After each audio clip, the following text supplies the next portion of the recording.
she wakes up around the 8th day. What's the next week like? The next week was pretty terrible, actually. Um,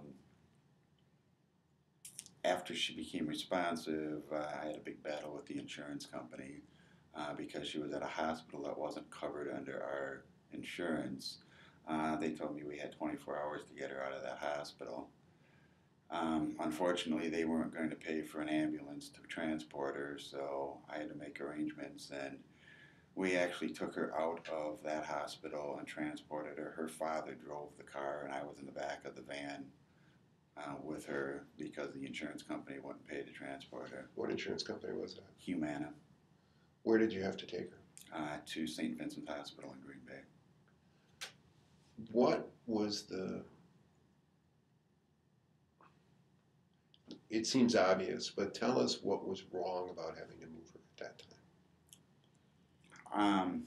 Most of it was with, the fact that what we pay for health insurance coverage, and the insurance company was the one demanding the move.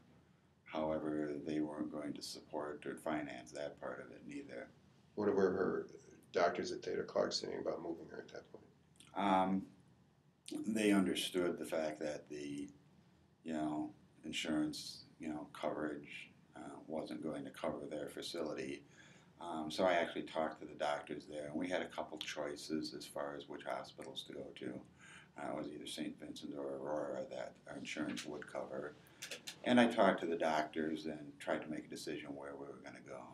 This is how many days after she had a skull fracture and brain surgery? I want to say probably 9 or 10.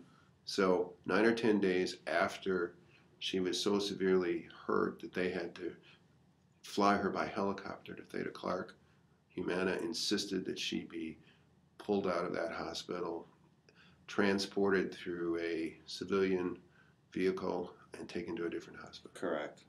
Do you think that was safe for her? No, it wasn't. Quite honestly, when the whole situation was happening, with Humana being their corporate offices only being a few miles from my house, I actually drove down there, and I was irate. I parked my car right on their sidewalk and walked right in there and demanded to talk to somebody.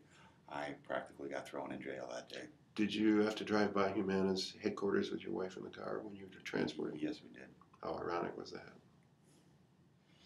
I drive by it almost every day now, and I still look at the place, and I can't stand Humana.